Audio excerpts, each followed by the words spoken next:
Bismillahirrahmanirrahim. Assalamu alaikum dear students. I am Atar Rahman. I am teaching you biology in EduTest session.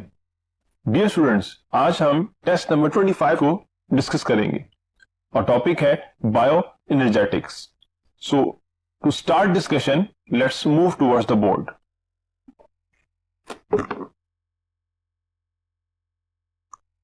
Test 25 का first question है, most of the enzymes required to produce carbohydrate molecules are located in alpha grana of chloroplast, beta intergrana of chloroplast, Charlie stroma of chloroplast and delta thylakoids of chloroplast.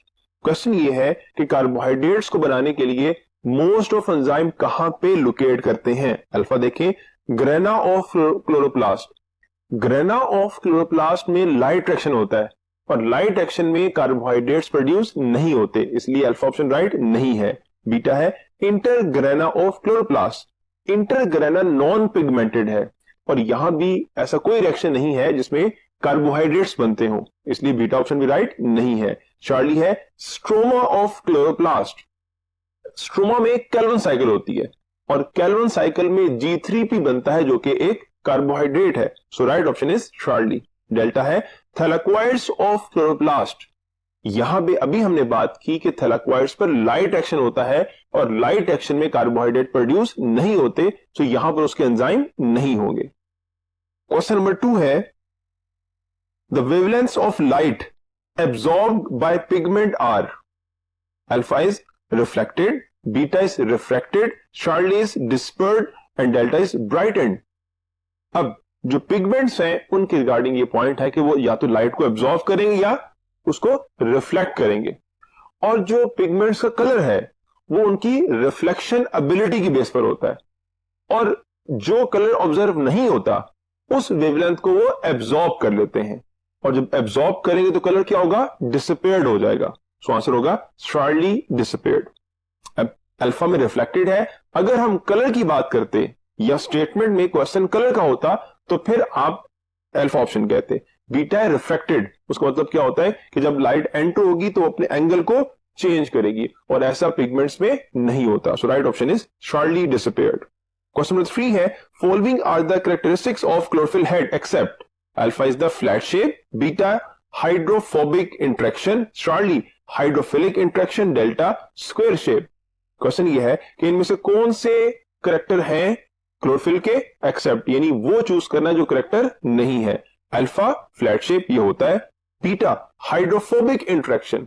जो head होता है chlorophyll का वो porphyrin ring कहलाता है और pyrrole ring से मिलकर बना हुआ है. उसके सेंटर में क्या होता है, मैग्नीशियम होती है और इस वक्त आपको इसका स्ट्रक्चर स्क्रीन पे नजर भी आ रहा है. और बिकॉज ऑफ द मैग्नीशियम ये हाइड्रोफिलिक होता है, हाइड्रोफोबिक नहीं होता. So right option is the beta. Charlie है हाइड्रोफिलिक इंट्रैक्शन, तो ये उसमें एग्जिस्ट करता है, मैंने भी आपको बताया. डेल्टा है स्क्वायर शेप, ये भी उसका करेक्टर है लेकिन वो हाइड्रोफोबिक नहीं होता. सो क्वेश्चन नंबर 4 है, it is found in all photosynthetic organisms except photosynthetic bacteria. Alpha is chlorophyll b, beta is bacteriochlorophyll, Charlie is chlorophyll a and delta is the carotenoids. So right one is the Charlie chlorophyll a, क्योंकि question ये बात है कि it is found in all photosynthetic organisms, यानी इनमें से कौन सा है जो तमाम में होता है एक्सेप्ट फोटोसिंथेटिक बैक्टीरिया. स्वाय किसमें, बैक्टीरिया में. सो आंसर है चार्ली क्लोरोफिल ए मॉलिक्यूल. बीटा इसलिए नहीं है बिकॉज बैक्टीरिया क्लोरोफिल बैक्टीरिया में एग्जिस्ट करता है, हमें बताना है एक्सेप्ट का. क्वेश्चन नंबर 5 है, the tallest peak is obtain in the absorption spectrum of alpha chlorophyll A, beta chlorophyll B, Charlie carotenes and delta xanthophyll. अब अगर हम देखें स्पेक्ट्रम को तो ये 3 डिफरेंट पिगमेंट्स के स्पेक्ट्रम है और इसमें सबसे मैक्सिमम पीक किसकी आ रही, क्लोरोफिल बी मॉलिक्यूल की है. This one is the chlorophyll a and this one is the carotenoids. अब इसमें ये फर्स्ट पीक की बात हम कर रहे हैं. अगर हम सेकंड पीक की बात करेंगे तो सेकंड जो पीक है वो क्लोरोफिल ए की मैक्सिमम होगी, बी की कम होगी. सो हाईएस्ट पीक फिर भी किसकी बनेगी, बी की बनेगी. So right option is the beta. Question number 6 है, within a photosystem the light energy moves from one pigment molecule to the other by. Alpha is radiation, beta is resonance, Charlie is conduction and delta is convection. So जो pigments में energy transformation का mechanism है वो electron के through है, तो इसे हम कहेंगे resonance energy. B is the right option. Next question 7 है, which one of the following involves two photosystems? Alpha cyclic phosphorylation, beta oxidative phosphorylation, Charlie photo phosphorylation, delta is non cyclic phosphorylation. और question ये है कि इनमें से कौन सा involve करेगा या यूज करेगा टू फोटोसिस्टम को? अल्फा ऑप्शन है साइक्लिक फॉस्फोराइलेशन। साइक्लिक फॉस्फोराइलेशन एक सिस्टम को यूज करता है और वो PS1 है। ऑक्सीडेटिव फॉस्फोराइलेशन का ताल्लुक फोटोसिस्टम से नहीं होता बिकॉज वो माइटोकॉन्ड्रिया में है। चार्ली है फोटो फॉस्फोराइलेशन, इसमें साइक्लिक भी है और नॉन साइक्लिक दोनों ही है, लेकिन क्वेश्चन में पूछा हुआ है जिसमें दोनों इन्वॉल्व होंगे, तो आंसर होगा डेल्टा नॉन साइक्लिक फॉस्फोराइलेशन, क्योंकि नॉन साइक्लिक फॉस्फोराइलेशन में PS2 भी है और PS1 भी है, so answer is delta. Question number 8 है, non cyclic phosphorylation exclusively involves alpha plastoquinone, beta plastocyanin, Charlie ADP and delta ferredoxin. अब क्वेश्चन है कि नॉन साइक्लिक जो फॉस्फोराइलेशन है वो इनमें से कौन सा यूज करेगा? दैट्स मीन आपने वो बताना है जो साइक्लिक और नॉन साइक्लिक में कॉमन नहीं है। जो प्लास्टोसाइनिन है, ADP है और फेरडॉक्सिन है, ये साइक्लिक और नॉन साइक्लिक में कॉमन है। जो सिर्फ और सिर्फ नॉन साइक्लिक में है वो है अल्फा प्लास्टोक्विनोन। क्वेश्चन नंबर 9 है, for synthesis of sugar in Calvin cycle reducing power is provided by a molecule of alpha is NADH, beta is ATP, Charlie is NADPH and delta is the NADP. So within the Kelvin cycle जो reducing power है वो provide करता है NADPH, so answer होगा Charlie, क्योंकि NADH होता है within the respiration और ATP इलेक्ट्रॉन प्रोवाइड नहीं करता, ATP फॉस्फेट प्रोवाइड करता है। क्वेश्चन नंबर 10 है, when the chloroplast runs low on ATP for the Kelvin cycle, it starts alpha non-cyclic phosphorylation, beta photophosphorylation, Charlie cyclic phosphorylation and delta है oxidative phosphorylation। और question ये है कि जब ATP कम होंगे तो फिर कौन सा रिएक्शन स्टार्ट होगा? ATP सफिशिएंट है तो नॉन साइक्लिक होता रहेगा और आगे ATP यूज होते रहेंगे, लेकिन अगर ATP कम हो जाएंगे और NADPH ज्यादा हो जाएंगे तो फिर क्या होगा? इलेक्ट्रॉन पाथवे नॉन साइक्लिक से शिफ्ट करेगा towards the cyclic, so answer होगा Charlie cyclic photophosphorylation. Question number 11 है, the process that uses membrane to couple redox reaction to ATP production is called alpha is cyclic photophosphorylation, beta is non-cyclic photophosphorylation, Charlie is chemiosmosis and delta है oxidative phosphorylation। अब इन 4 options को देखें तो इन तमाम में ATP बनता है, लेकिन जो अल्फा है वो साइक्लिक फोटोफॉस्फोराइलेशन है। ये बात बता रहा है कि साइक्लिक इलेक्ट्रॉन फ्लो के दौरान जो ATP बनेंगे वो कहलाएंगे साइक्लिक फोटोफॉस्फोराइलेशन। सो ये फिनोमेना ये डिस्क्राइब नहीं कर रहा कि इसमें कपल रिडॉक्स रिएक्शन है। बीटा ऑप्शन है नॉन साइक्लिक फोटोफॉस्फोराइलेशन, और ये पॉइंट ये बता रहा है कि नॉन साइक्लिक इलेक्ट्रॉन फ्लो के दौरान ATP जो बनेंगे उसे नॉन साइक्लिक फोटोफॉस्फोराइलेशन कहा जाएगा। वाइल डेल्टा है ऑक्सीडेटिव फॉस्फोराइलेशन, यानी वो ATP सिंथेसिस जिसमें electron at the end oxygen receive करती है, तो हम कहते हैं वो ऑक्सीडेटिव फॉस्फोराइलेशन है। वाइल चार्ली केमियोस्मोसिस, इसमें क्या होता है? मेम्ब्रेन के ऊपर, चाहे वो माइटोकॉन्ड्रिया की हो या थैलाकोइड की हो, मेम्ब्रेन के ऊपर क्या है?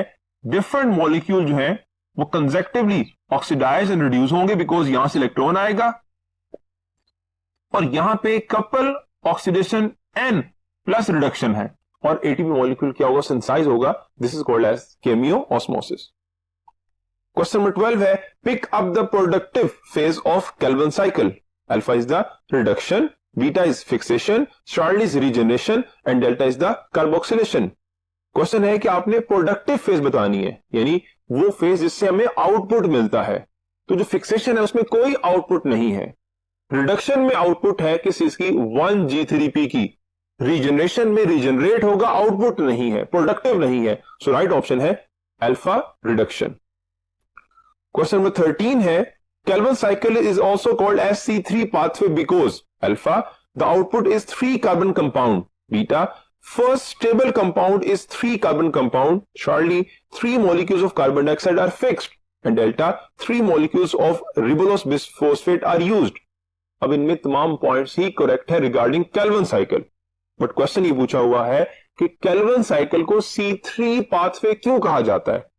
सो केल्विन साइकिल को C3 पाथवे कहने की reason first stable product of Calvin cycle है. सो राइट ऑप्शन बनेगी beta, first stable compound is 3 carbon compound, जिसको हम कहते हैं 3 फॉस्फोग्लिसरेट. क्वेश्चन नंबर 14 है, at the end of Calvin cycle 3 molecules of 5 carbon ribulose bisphosphate are regenerated from alpha 3 molecules of G3P, beta 4 molecules of G3P, Charlie 5 molecules of G3P and delta 6 molecules of G3P. अब within Calvin cycle reduction phase में जो total molecule बनते हैं वो 6 molecule of G3P हैं, लेकिन 6 में से जो एक होगा वो आउटपुट है, रिमेनिंग 5 G3P एंटर होंगे रिजनरेशन में. तो आंसर क्या बनेगा? Charlie 5 molecules of G3P. Question number 15 है, in biology the term respiration is used in alpha 2 ways, beta 3 ways, Charlie 4 ways and delta 5 ways. अब रेस्पिरेशन के रेफरेंस से हम 2 डिफरेंट वर्ड यूज करते हैं. One is called as external respiration and second is the internal respiration, यानी एक breathing है और एक सेलुलर मैकेनिज्म है. सो आंसर होगा अल्फा 2 ways. क्वेश्चन नंबर 16 है, after glycolysis proceeding of cellular respiration depends upon alpha size of organism, beta cellular activity of organism, shortly availability of oxygen and delta availability of carbon dioxide. अब जो glucose है वो convert हुआ pyruvic acid में. अब further pyruvic acid की जो breakdown है वो डिपेंड करती है ऑक्सीजन की अवेलेबिलिटी के ऊपर. अगर ऑक्सीजन अवेलेबल होगी तो पायरुवेट क्या होगा? पायरुवेट ऑक्सीडाइज होगा, और अगर अवेलेबल नहीं होगी तो पायरुवेट रिड्यूस होगा. सो आंसर है Charlie availability of oxygen. Question number 17 है, alcoholic fermentation occurs in alpha yeast cells, beta human cell, Charlie fungal cells and delta eukaryotic cells. अब जो अल्कोहलिक फर्मेंटेशन है वो बैक्टीरिया में और फंजाई में होती है, लेकिन तमाम फंजाई में नहीं होती, फंजाई में यीस्ट में होती है. सो दैट्स आंसर बनेगा alpha yeast cell. Question number 18 है, extraction of chemical energy from organic food occurs in alpha is chloroplast, beta is mitochondria, Charlie is endoplasm reticulum and delta is Golgi apparatus. Question ये है कि extraction of chemical energy जो organic food में होती है वो किस organelle में होती है? अल्फा क्लोरोप्लास्ट, इसमें एक्सट्रैक्शन नहीं होती, इसमें एनर्जी कन्वर्ट होती है within the organic compound, इसलिए अल्फा ऑप्शन राइट नहीं है. Beta mitochondria, mitochondria is the powerhouse of cell, और यहां पे ऑर्गेनिक कंपाउंड से एनर्जी एक्सट्रैक्ट की जाती है, इसलिए right option is beta. Endoplasmic reticulum जो है यहां पे लिपिड मेटाबॉलिज्म है, यहां पे डिटॉक्सिफिकेशन है, लेकिन यहां पे एक्सट्रैक्शन ऑफ एनर्जी नहीं है. डेल्टा है Golgi apparatus, Golgi apparatus relate with cell secretion, इसलिए डेल्टा ऑप्शन भी राइट नहीं है. In the absence of oxygen glycolysis yields alpha lactic acid, beta ethyl alcohol, Charlie acetate and delta pyruvate.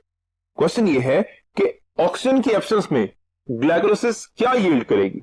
तो आप फौरन इसमें टिक करेंगे लैक्टिक एसिड या इथाइल अल्कोहल को, लेकिन एक पॉइंट याद रखें, चाहे रेस्पिरेशन एरोबिक हो या फिर एनारोबिक हो, in both type of respiration जो ग्लाइकोलाइसिस है वो पायरुवेट ही यील्ड करेगी.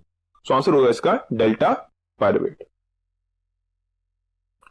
Question number 20, the first step of glycolysis alpha glucose is phosphorylated, beta fructose is phosphorylated, Charlie glucose is dephosphorylated and delta fructose is dephosphorylated. Question ये पूछा हुआ है कि first step of glycolysis क्या है? तो in the first step of glycolysis glucose convert into glucose 6 phosphate. So ये glucose molecule phosphorylate हुआ है, सो आंसर है अल्फा. क्वेश्चन नंबर 21 है, Krebs cycle starts with the entry of alpha pyruvate, beta acetate, Charlie acetyl CoA and delta succinyl CoA. So जो Krebs cycle है वो start होगी with the entry of acetyl CoA. So answer is Charlie. Question number 22 है malate is converted into oxaloacetate by alpha NAD mediated oxidation, beta है FAD mediated oxidation, Charlie है NADH mediated reduction and delta है FADH mediated reduction। So malate जब convert होता है oxaloacetate में तो उस दौरान NAD मॉलिक्यूल रिड्यूस होगा NADH में एंड मलेट ऑक्सीडाइज होगा, तो ये बनेगी NAD mediated oxidation। So right option is the alpha. Question 23 है in respiratory electron transport chain both cytochrome A and cytochrome A3 are reduced by alpha NADH, beta FADH, Charlie cytochrome C and delta coenzyme Q। So within this chain अगर हम देखें तो जो cytochrome A है ये electron कहां से receive कर रहे हैं? cytochrome C से। So इस रेफरेंस से आंसर क्या होगा? cytochrome C, बिकॉज जब इलेक्ट्रॉन यहां पे ऐड होगा तो ये रिड्यूस हो जाएगा। So answer is Charlie। Question number 24 the molecular mechanism of oxidative phosphorylation takes place in conjugation with respiratory chain in the alpha is outer membrane of mitochondria, beta is inner membrane of mitochondria, Charlie है matrix of mitochondria and delta is the inner side of thylakoid membrane। अब question में ये बात की गई है molecular mechanism of oxidative phosphorylation। सो अगर हम देखें माइटोकॉन्ड्रिया को, this one is mitochondria, outer membrane है and this one is the inner membrane of the mitochondria।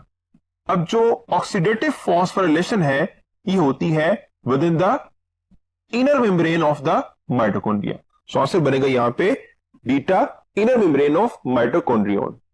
Alpha option है आउटर माइटोकॉन्ड्रिया, तो यहां पे ऑब्वियसली नहीं होती, इसलिए अल्फा ऑप्शन राइट नहीं होगी। चार्ली है मैट्रिक्स ऑफ माइटोकॉन्ड्रिया। अब जो मैट्रिक्स है माइटोकॉन्ड्रिया का, ये माइटोकॉन्ड्रियन का, तो यहां भी ये रिएक्शन नहीं हो रहा, यहां पे हो रही है करब साइकिल एंड प्लस हम कहते हैं pyruvic acid oxidation and delta है इनर मेम्ब्रेन और inner side of thylakoid membrane, तो यहां भी रिएक्शन नहीं हो रहा। So right option is the beta. Question number 25 है in Krebs cycle succinate is oxidised to reduce alpha NADP, beta coenzyme Q, Charlie is FAD and delta is the ubiquinone. अब question ये है कि succinate oxidise होता है और किसको reduce करने के लिए होता है? तो answer is Charlie FAD reduce into FADH2। Question 26 है first reaction of Calvin cycle is catalysed by alpha ribulose bisphosphate oxidase, beta ribulose bisphosphate reductase, Charlie ribulose bisphosphate oxygenase and delta ribulose bisphosphate carboxylase. जो first step है Calvin cycle का उसमें carbon dioxide bind करती है with ribulose bisphosphate and enzyme name is ribulose bisphosphate carboxylase, because यहां पे carbon dioxide fix हुई है। That's why answer is delta. Question number 27. In primitive cells, energy is obtained through alpha is the lactic acid fermentation, beta alcoholic fermentation, Charlie anaerobic respiration and delta aerobic respiration। अब question में ये बात है कि primitive sales किस तरीके से energy obtain करते थे।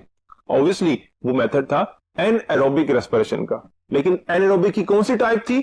अल्कोहलिक फर्मेंटेशन, इसलिए हम आंसर करेंगे बीटा अल्कोहलिक फर्मेंटेशन। अगर अल्कोहलिक फर्मेंटेशन मेंशन ना होती फिर हम कहते हैं कि वो एनाएरोबिक रेस्पिरेशन है। ठीक है, ये पॉइंट आपने याद रखना है। क्वेश्चन नंबर 28 के लिए हम मूव करते हैं towards the next part of the board. Question 28 है each stack of thylakoid sac is called alpha intergranum, beta granum, Charlie granum lamella and delta stroma lamella.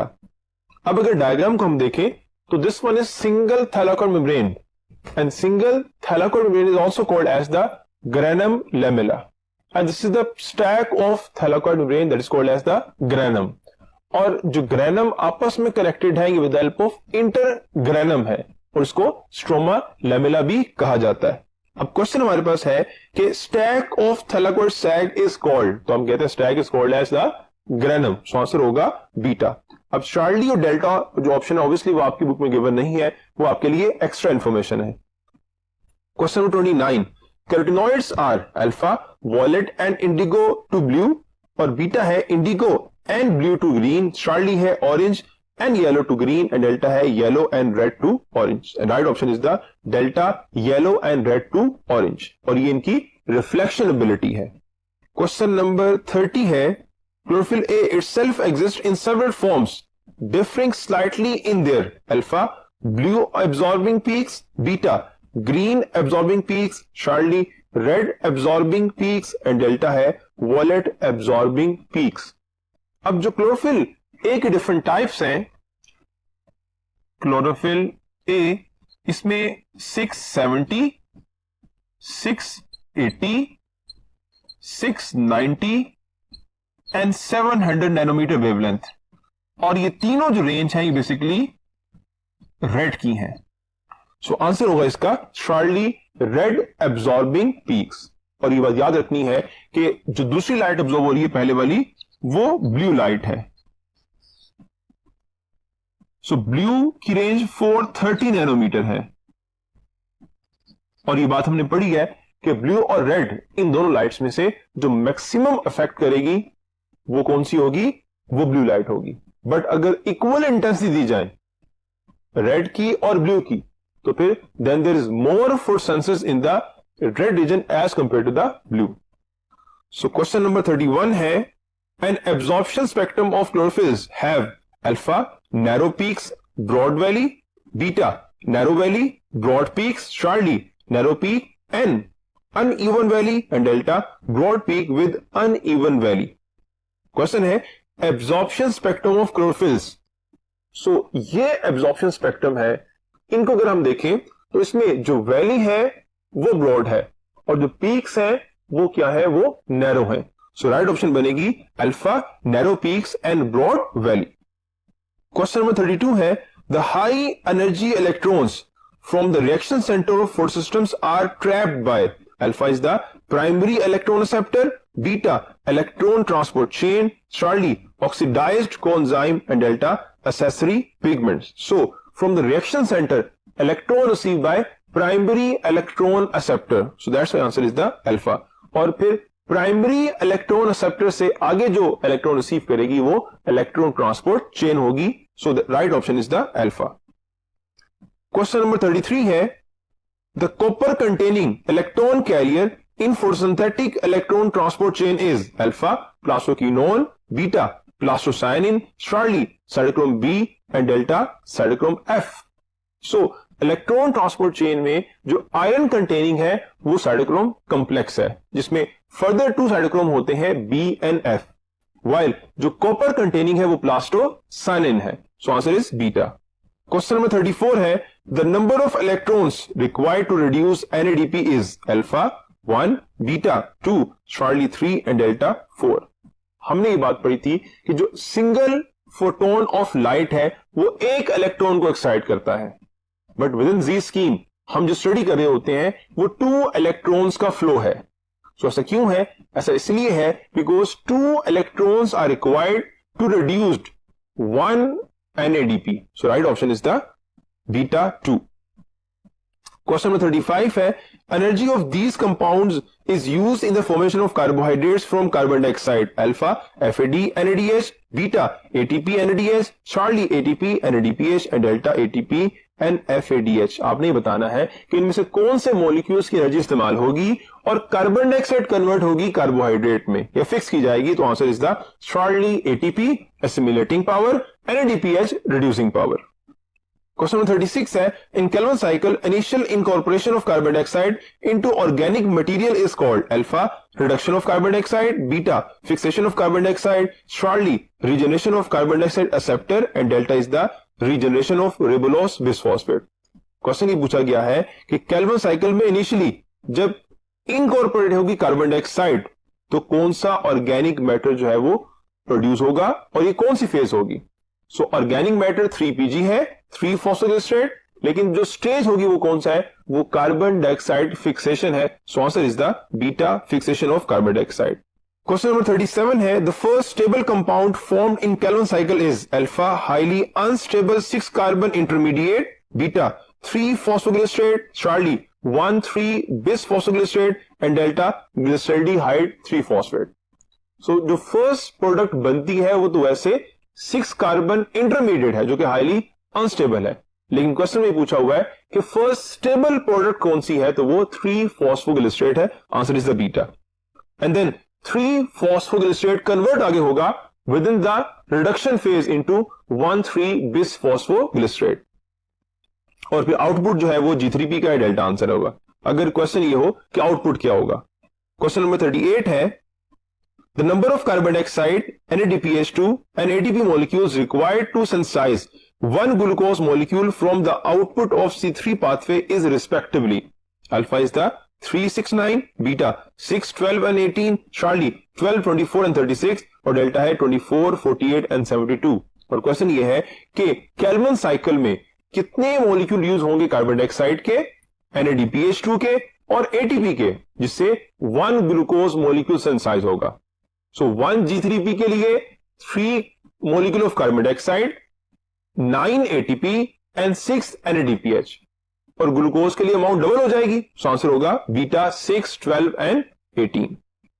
Question number 39 है, the way glucose is metabolised depends on alpha is the availability of water, beta the availability of oxygen, Charlie the availability of carbon dioxide and delta is the availability of enzymes। Question ये है कि glucose जो molecule metabolise होगा उसकी metabolism किस पे depend करती है। सो वी नो दैट जो पायरुविक एसिड की फर्दर पाथवे हैं वो डिपेंड करते हैं ऑक्सीजन की अवेलेबिलिटी के ऊपर। अगर ऑक्सीजन अवेलेबल होगी तो एरोबिक रेस्पिरेशन, और अगर नहीं होगी तो एनएरोबिक रेस्पिरेशन। सो आंसर होगा the availability of oxygen, beta. Question number 40 है, biologist believe that a reaction identical to glycolysis may have occurred in the alpha first cell that was organized on earth, beta first eukaryotic cell that was organized on earth, Charlie first plant cell that was organized on earth, और delta है first animal cell that was organised on earth.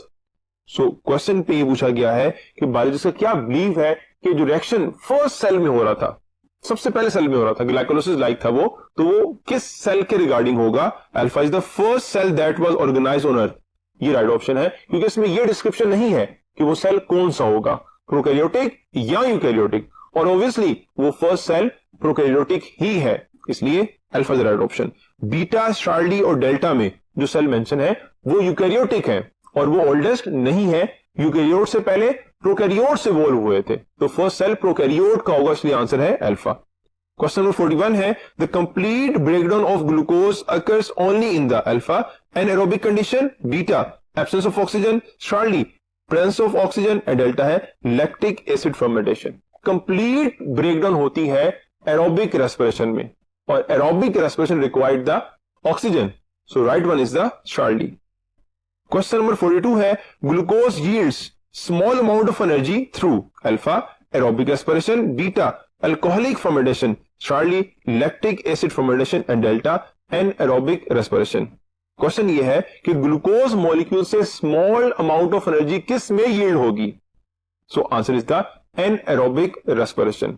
Alpha, beta और Charlie, alpha तो है aerobic, उसमें maximum होगी, इसलिए alpha option right नहीं हो सकती। बीटा और Charlie they are the type of anaerobic respiration. अगर हम किसी एक को करेक्ट करेंगे तो सेकंड क्या हो जाएगी, निग्लेक्ट हो जाएगी, इसलिए बेस्ट ऑप्शन होगी डेल्टा एनएरोबिक रेस्पिरेशन, उसमें लैक्टिक एसिड भी आ जाएगी और अल्कोहलिक रेस्पिरेशन या फर्मेंटेशन भी आ जाएगी। क्वेश्चन 43 है, ATP molecule is used by cell as a source of energy for various function except alpha is the active transport, beta is muscular contraction, Charlie is the nerve conduction and delta is the passive transport. Question ये है कि ATP molecule use तमाम process में होगा, किस में नहीं होगा। सो अल्फा, बीटा और चार्ली एक्टिव प्रोसेस हैं, एटीपी रिक्वायर्ड करते हैं, लेकिन पैसिव ट्रांसपोर्ट में एटीपी यूज नहीं होगा, so answer is delta. Question number 44 है, all the enzymes associated with various steps of glycolysis are found alpha is the on the chemistry of mitochondria, beta on F1 particles, Charlie dissolved in cytoplasm, delta dissolved in matrix of chloroplast। Question ये है कि जो glycolysis के enzyme है वो कहां exist करेंगे। सो glycolysis कहां होती है, with in cytoplasm, so answer होगा Charlie dissolved in cytoplasm। Alpha option है क्रिस्टी, क्रिस्टी में बेसिकली होती है एरोबिक रेस्पिरेशन, इसलिए अल्फा ऑप्शन राइट नहीं है। बीटा है F1 particles, F1 particle ATP synthesis के तौर पे बिहेव करता है with in electron transport chain, so glycolysis उससे रिलेट नहीं कर रही। डेल्टा है dissolve in matrix of chloroplast, chloroplast में तो रेस्पिरेशन होती ही नहीं है, इसलिए डेल्टा ऑप्शन राइट नहीं है। और अगर इस क्वेश्चन के ऑप्शन में हम डेल्टा में लिख दें डिसॉल्व इन साइटोसोल, अब चार्ली में है डिसॉल्व इन साइटोप्लाज्म, डेल्टा में है डिसॉल्व इन साइटोसोल, तो फिर राइट ऑप्शन क्या होगी?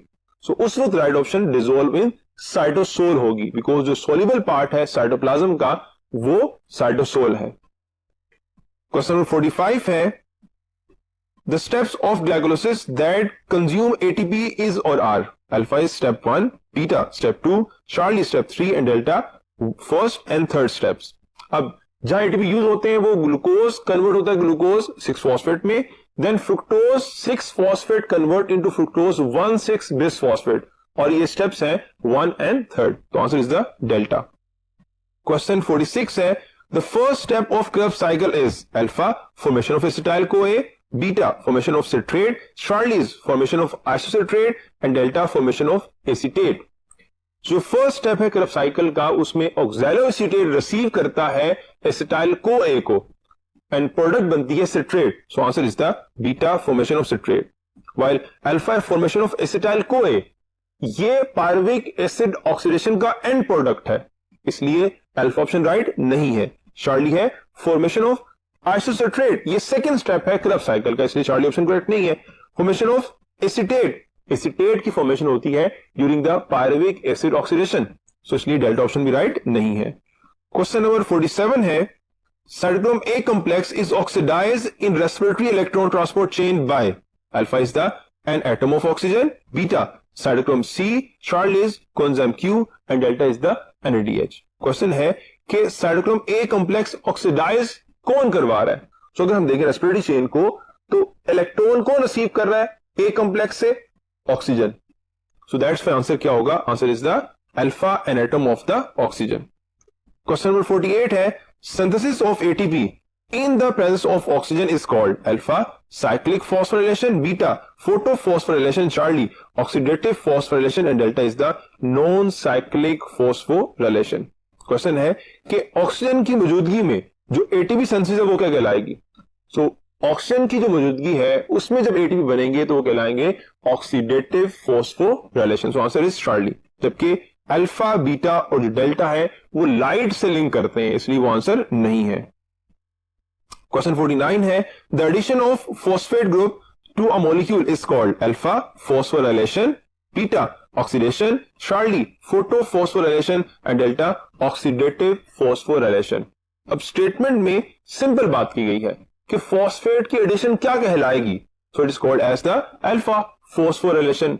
बट अगर ये फॉस्फोराइलेशन लाइट की इन्वॉल्वमेंट से हो तो हम कहते हैं वो फोटोफॉस्फोराइलेशन है, और अगर ये फॉस्फोराइलेशन ऑक्सीजन की इन्वॉल्वमेंट से हो तो हम कहते हैं वो ऑक्सीडेटिव फॉस्फोराइलेशन है। The last question of today's discussion is the first action spectrum was obtained by a alpha is German biologist, beta is French biologist, Charlie is English biologist and delta is Spanish biologist, and right option is the alpha German biologist। Dear students, इस question के साथ आज की हमारी discussion and होती है। उम्मीद है आपको तमाम पॉइंट्स क्लियर हो गए होंगे। So best of luck for your test. अल्लाह हाफिज।